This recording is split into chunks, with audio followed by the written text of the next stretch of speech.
sa matag lakaw, sa tanang buhaton ko, gusto ko nga kauban ka,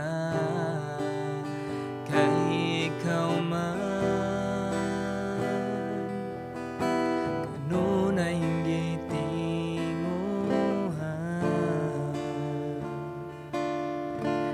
ning akong dughan kay ikaw man, ang hangin nagiginhawa, ikaw ang akong kusog, ikaw ang akong gugma, ikaw ang tanan,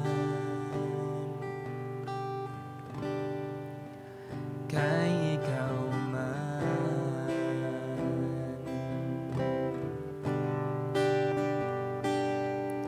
Sa gusto ko nga kauban ka, sa matag lakaw, sa tanang buhaton ko, gusto ko nga kauban ka, kay ikaw man kanunay gitinguhan,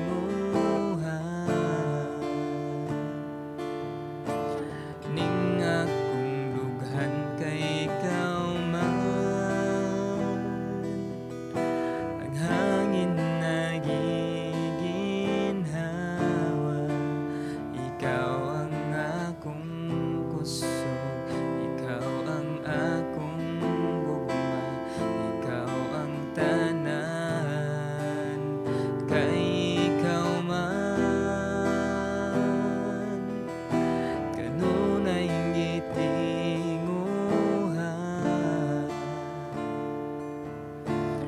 ning akong dughan kay ikaw man, kanunay giginhawa, ikaw ang akong kusog, ikaw ang akong gugma, ikaw ang tanan, kay ikaw man.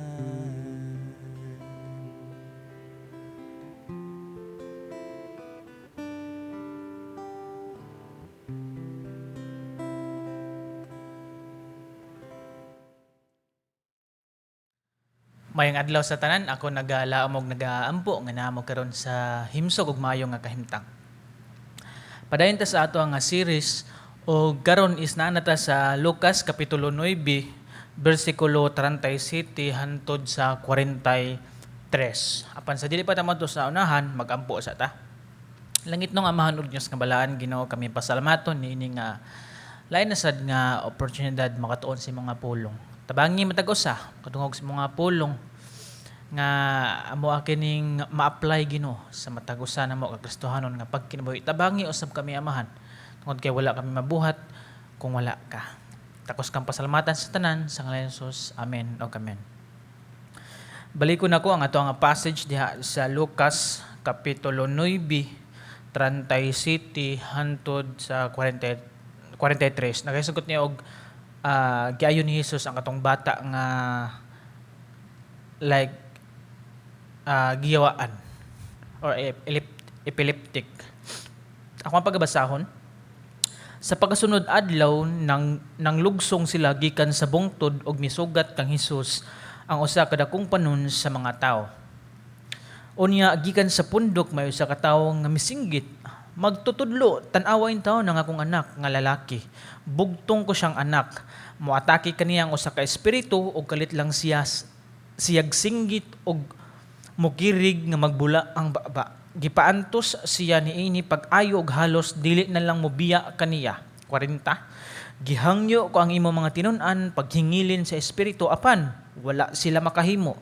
Si Jesus mitubag. Pagkawalay pagtuog pagkahiwi sa inyong hunahuna, magsigi na balang akog uban-uban kaninyo? magsigi na balang ako pailob kaninyo?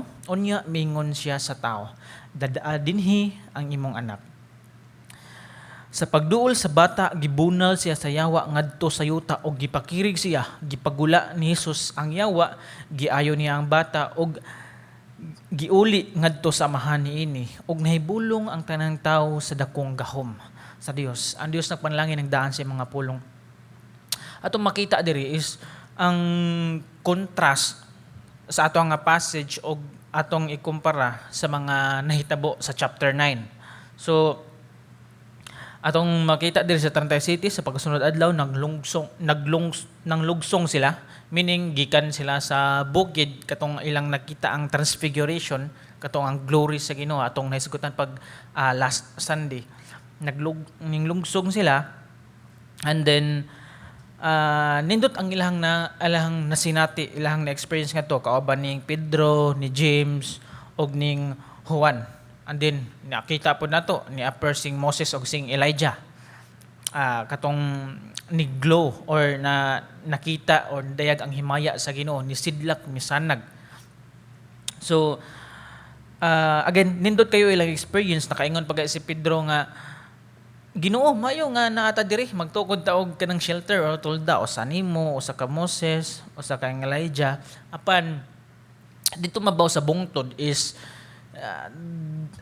although nindot ang experience, wonderful kayo ang panghitabo, apan dito is dili mao ang lugar nga ilahang serbisyon. I mean, nasayod ta nga si Ginoong Hesus adunay mission og ang mga disipulo usab.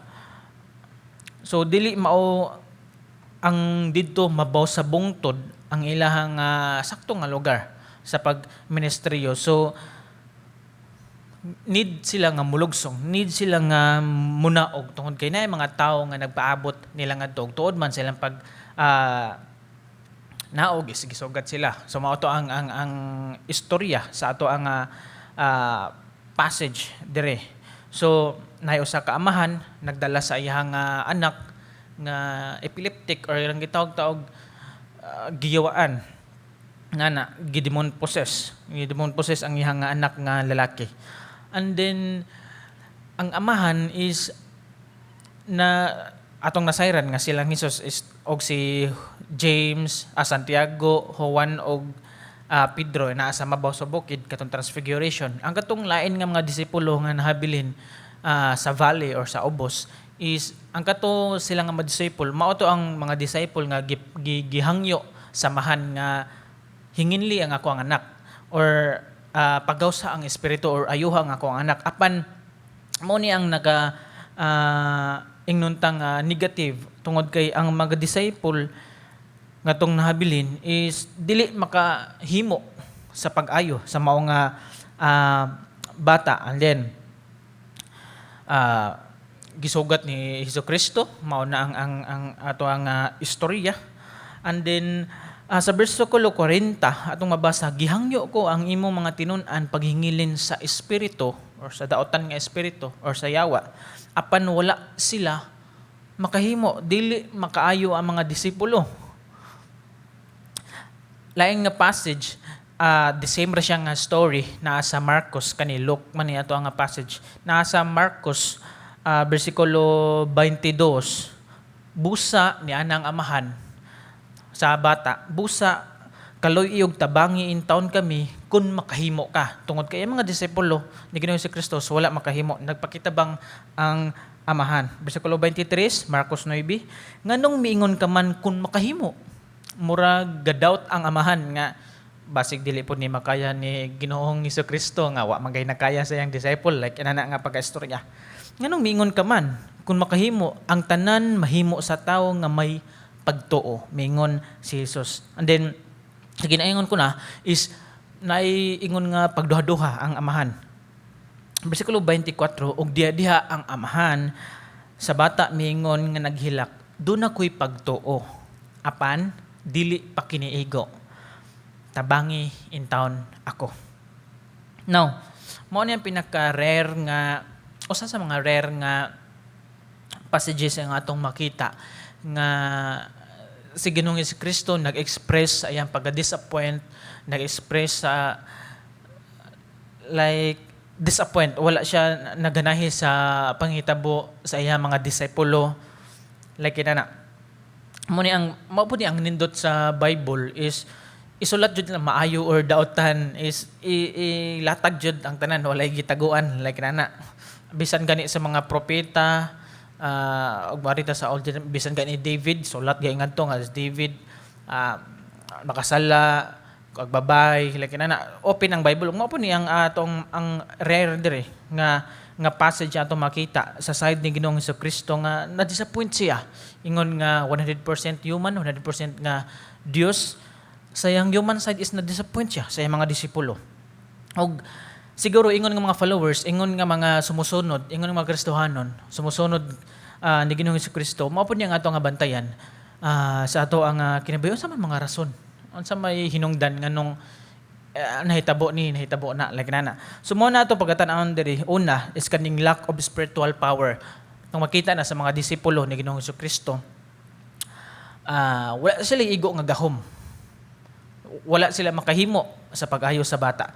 So bersikulo 40, Lucas 9:40, gihangyo ko ang imong mga tinun-an paghingilin sa espiritu apan wala sila makahimo. Failed ang mga disipulo. Si Jesus mitubag pagka walay pagtuo og pagkahiwi sa inyong hunahuna. Magsigi na balang akog uban-uban kaninyo? Magsigi na balang akog pailob kaninyo?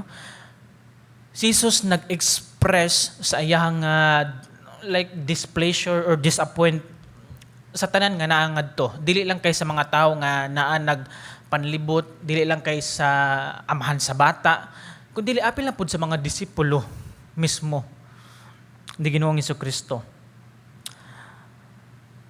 Ang kining walay pagtuo. Ningon si Ginoong Kristo, pagka walay pagtuo, pagkahiwi sa inyong hunahuna, walay pagtuo, walay faith. Dili naangad to mga religious leaders sinusunod ni Ginoong Kristo, naangad to not even sa mga disciples, walay pagtuo or kuwang ang pagtuo or dili igo. Naangad to ang amahan sa bata, andin ana si Ginoong Kristo pagka walay pagtuo, pagkahiwi sa inyong hunahuna, in which magsige na balang akong uban-uban kaninyo. Sa later on kini nga passage is atong masayran nganong gisulti ni Ginoong Kristo, pero kana is another nga study na kung atong basahon diri ang chapter 9 at human ani is nagisgod si Ginoong Kristo nga ang anak sa tao is ilansang sa cross og dili na makauban physically uban nila si Ginoong Kristo. Morning kinahanglan nga magbaton jud sila og pagtuo tungod kay dili si Ginoong Kristo magsige og uban-uban kanila. So mao na ang frustration, mao na ang disappoint ni Ginoong Kristo. So now, ang kaning lack of spiritual power o walay pagtuo nga even ang atong mga disipulo wala sila makahimo. Ang pinakaguol nga sitwasyon ni ini nga senaryo is dili ang kondisyon sa bata. Ang bata nga atong gidala sa amahan nga mura na og patay, dili mao ang kondisyon sa bata kundi ang pinakasad diri nga senaryo is mao ang pagkawalay gahom, walay pagtuo, lack of spiritual power sa mga disipulo, bisan sa mga tao nga naangad to, bisan sa amahan sa bata. Mao na ang pinakasad, pinakaguol nga sitwasyon diri nga passage, diri nga party.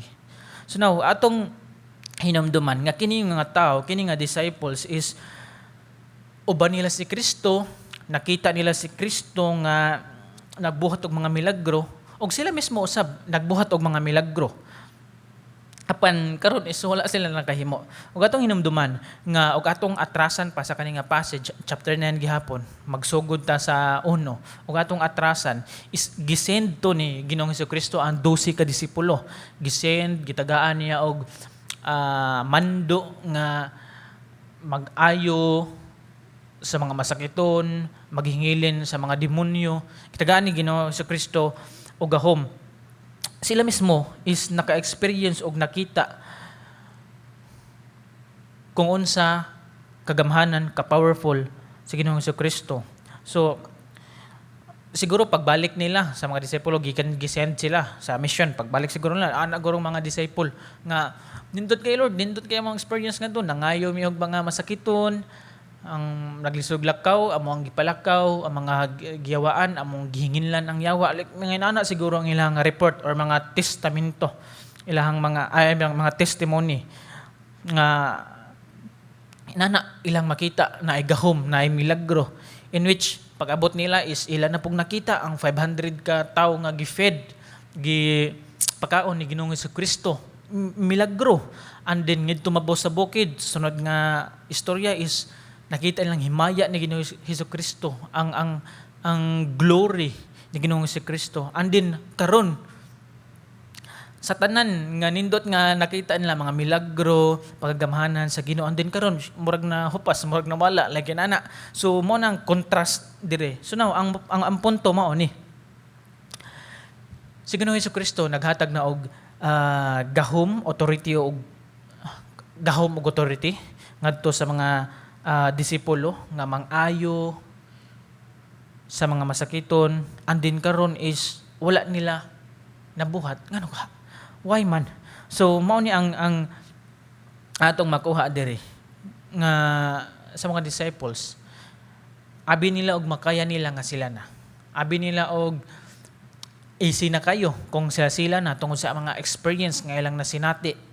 Sometimes bitaw na atay inana nga karakter ingon nga tawo nga say makalimot ta sa Ginoo kung naata sa maayo nga kahimtang wala ta naglisod, kanang kanang hayahay ta sa ato nga kalimtan sa kahimtang is say makalimot ta sa Ginoo og nindot kayo ang atong pamati, daghang pagkaon, daghan dako pa kayo ang savings, smooth ra kayo ang kinabuhi, usay makalimot ta sa Ginoo. Nay mga inana nga sitwasyon.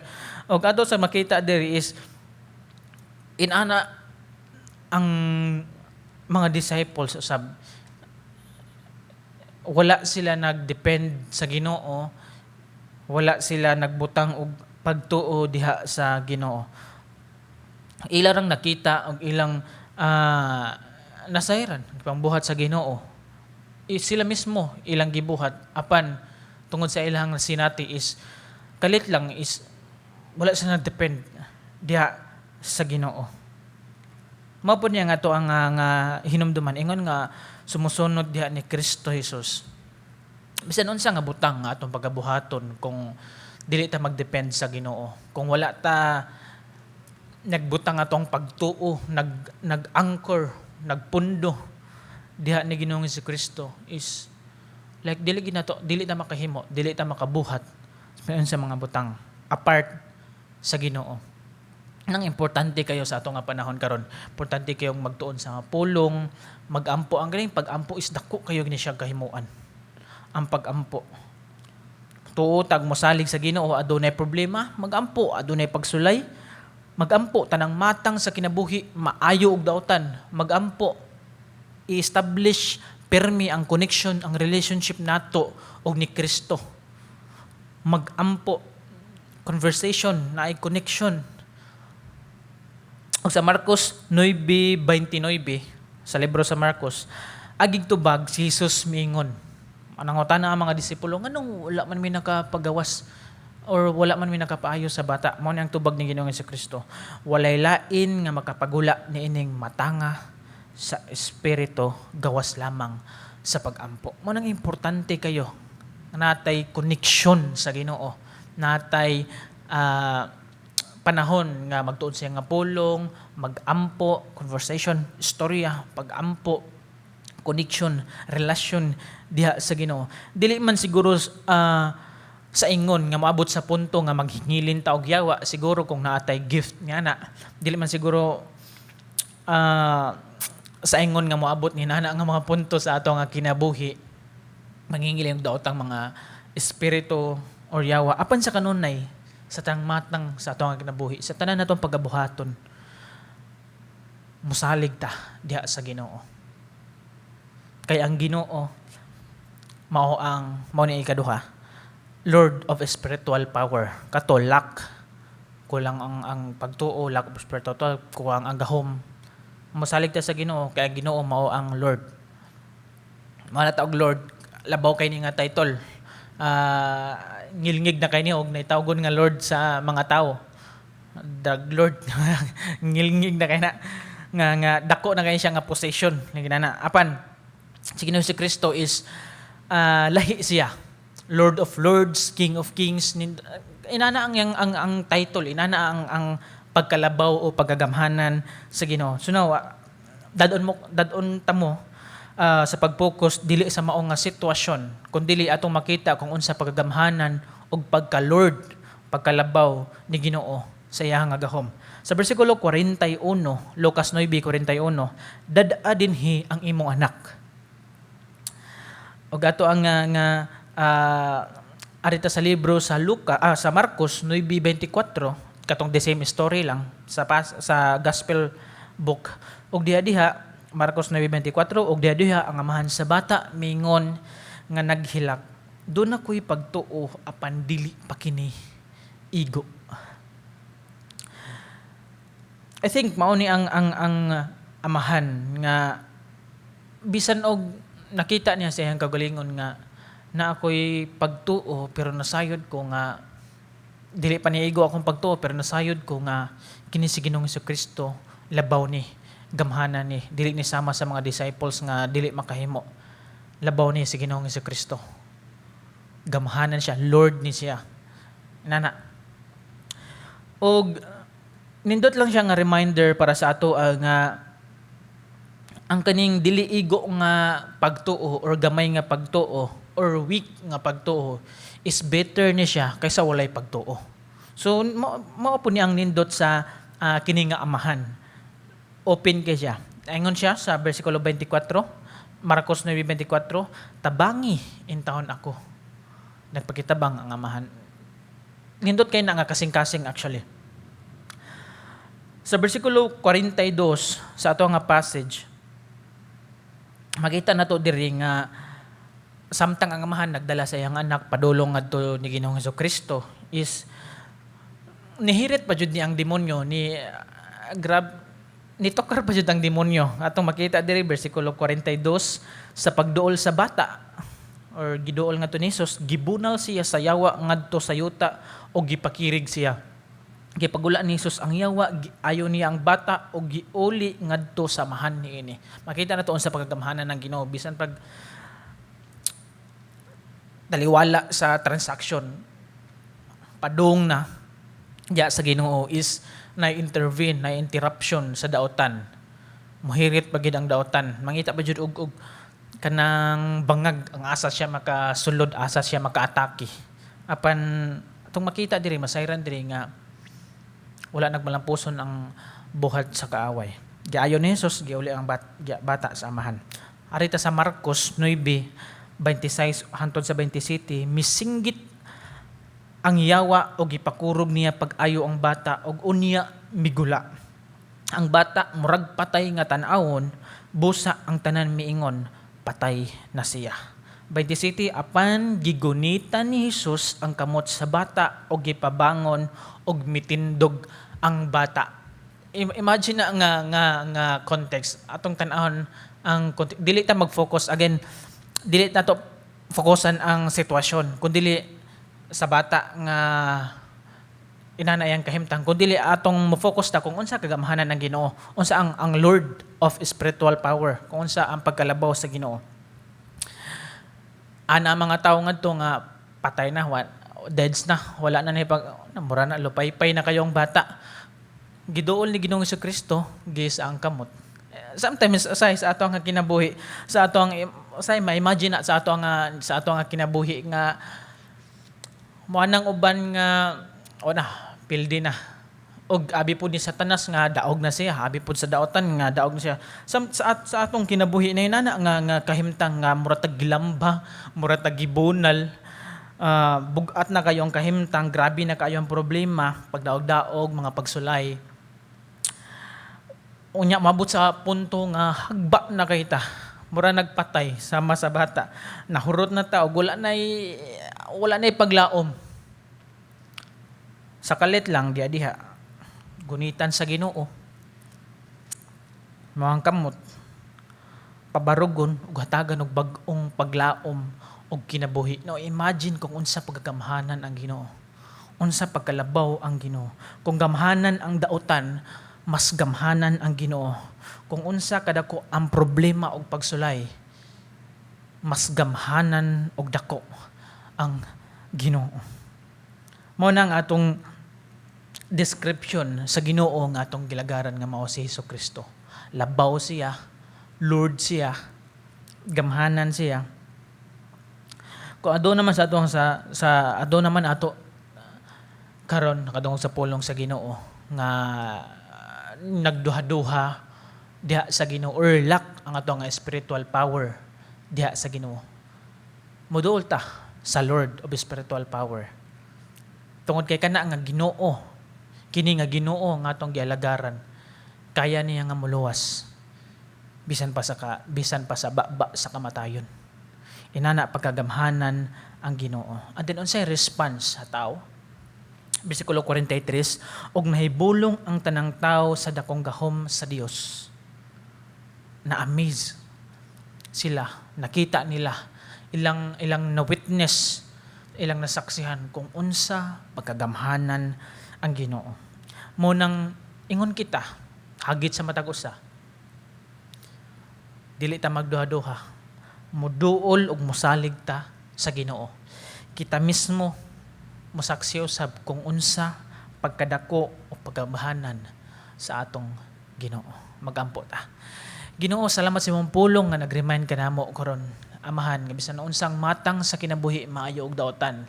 Nag-remind mo nga pulong nga mosalig diha kanimo, moduol diha kanimo. Naipunto sa mga kinabuhi amahan nga wag tangan mi og paglaom. Punto sa kinabuhi namo nga grabe ka bugat. Grabe ka ipit og feel na mo is wala nay paglaom, Lord. Apan salamat sa kanunay nag-abli ang imuhang mga kamot, andam nga mo embrace, andam nga mo gakos, andam nga mo dawat, mo duol lang kami diha kanimo. Salamat Ginoo sa kana nga assurance na kami kasiguraduan kung mo duol mi nimo is naay kaluwasan. Tinuod amahan nga ikaw gamhanan, tinuod Dios nga ikaw dako, tinuod o Dios nga mabuhat kag mga butang nga milagro gulay imposible diha sa imong ngalan. Salamat o Dios, nagampo ako amahan sa matagdalong ganong kasing-kasing ang kadungog sa mga pulong karon. Padayon ka magahikap o Dios, tuguti mong bala ang Espiritu Santo nga magapanlihok sa ilang kinabuhi. Padayon Ginoo, pagdagaya ang imong panalangin Ginoo. Salamat o Dios, takos ka namong alagaran, pasalamatan tungod kay gamhanan, tako ka nga Dios. Sa walay katapusan sa ngalan ni Jesus. Amen og amen.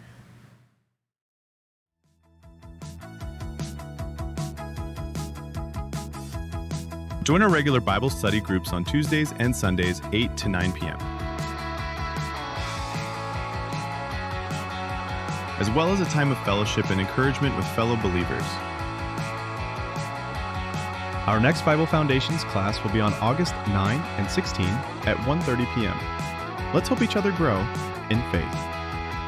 Whether you've got a toddler, a grade 4 to 6 adventurer, or a grade 7 to 12 teen, our Sunday school has a spot just for them. Drop in at 10 a.m. to see classes where every age learns, plays, and grows together. Haggai Philippines Cebu chapter would like to invite you to join our 10th National Seminar held on August 23rd through 25 on equipping leaders to effectively end gospel poverty. Let's honor God by supporting His church. Kindly use the box at the back for tithes and offerings. Follow our Facebook page to stay updated on church activities.